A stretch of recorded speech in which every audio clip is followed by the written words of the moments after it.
కాబట్టి ఇది పూర్తిగా ఈ రాష్ట్ర ప్రభుత్వం మా మీద, చంద్రబాబు నాయుడు గారి మీద, తెలుగుదేశం పార్టీ నేతల మీద కక్ష సాధింపు చర్యలకి పూనుకుంటుందంటంలో, పాల్పడుతుందంటంలో ఎటువంటి ఆలోచన లేదు. అదేవిధంగా రాబోయే రోజుల్లో మేము వీటన్నిటిని కూడా ఖచ్చితంగా ఎదుర్కొంటాం. న్యాయస్థానాలు న్యాయం చేస్తాయని చెప్పి మేము విశ్వసిస్తూ ఉన్నాం. ఆలస్యమైనా కూడా వీళ్ళు పెట్టిన కేసులు కూడా ఎవరు కూడా ఇక్కడ భయపడేవాళ్ళు లేడు, ఎవరు లెక్క చేసేవాళ్ళం లేవు. ఖచ్చితంగా తెలుగుదేశం పార్టీ శ్రేణులు ధైర్యంగా ముందుకెళ్తామని చెప్పి ఈ సందర్భంగా తెలియజేస్తున్నాం.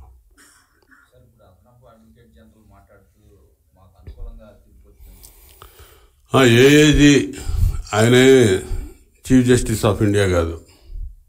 ఏఏజీ పనులు చేయాలి. వైసీపీ కార్యకర్తలాగా మొదటి నుంచి కూడా బిహేవ్ చేస్తూ ఉన్నాడు, వీరాంగం చేస్తూ ఉన్నాడు. కింద లోయర్ కోర్టులో కానీ, హైకోర్టులో కానీ, సుప్రీంకోర్టు కూడా పోతుంటాడు ప్రతి చోట. వాళ్ళేదో ఇతనికి వైసీపీ వాళ్ళు ఫీజు ఇచ్చి వాదించమని పెట్టుకున్నట్టు అతని బిహేవియర్ ఉంటుంది మొదటి నుంచి కూడా.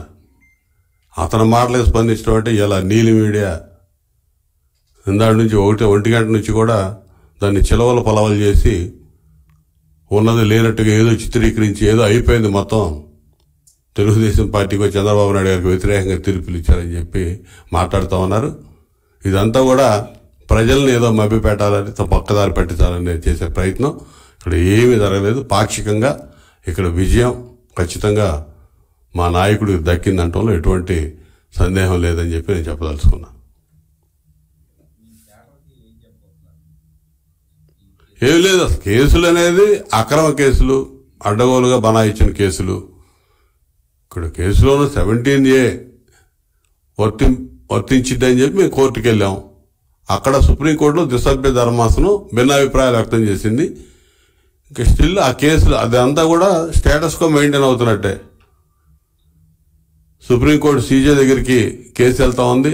సీజే గారు తీసుకునే నిర్ణయం, ఆయన 3 men బెంచ్ ఏర్పాటు చేస్తాడా, 5 judges బెంచ్ ఏర్పాటు చేస్తాడా, రాజ్యాంగ ధర్మాసనం ఏర్పాటు చేసి ఏం చేస్తాడనేది తర్వాత తేలింది. కాబట్టి ఇప్పటి వరకు అయితే ఏమీ లేదు, స్టేటస్ కో మెయింటైన్ అవుతున్నట్టు అనేది మేము చెప్తున్నాం. మా క్యాడర్ ఖచ్చితంగా స్పష్టంగా అర్థం చేసుకున్నారు, ఏమి ఇబ్బంది లేదు.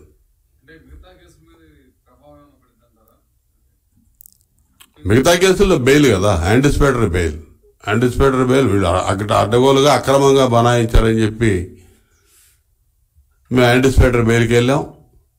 కొన్ని కామెంట్స్ కూడా హైకోర్టు జడ్జెస్ చేసినటువంటి కామెంట్స్ కూడా ఉన్నాయి. బెయిల్ ఇచ్చేటప్పుడు అన్యాయంగా ఇరికిచ్చారనేది ప్రజలకు అర్థమైంది.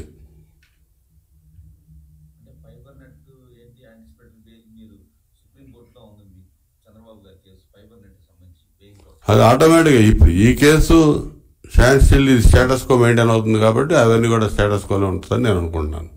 లీగల్గా మొత్తం ఆ జడ్జిమెంట్ కాపీస్ బయటకు వచ్చినాక మళ్ళీ లీగల్ ఒపీనియన్ మేము మా పార్టీకి సంబంధించినటువంటి లీగల్ అడ్వైజర్స్ ఉంటారు, వాళ్ళందరూ కూడా దాన్ని స్టడీ చేసిన తర్వాత దీని మీద పూర్తి స్థాయిలో స్పందిస్తాం మేము ఈ జడ్జిమెంట్ మీద.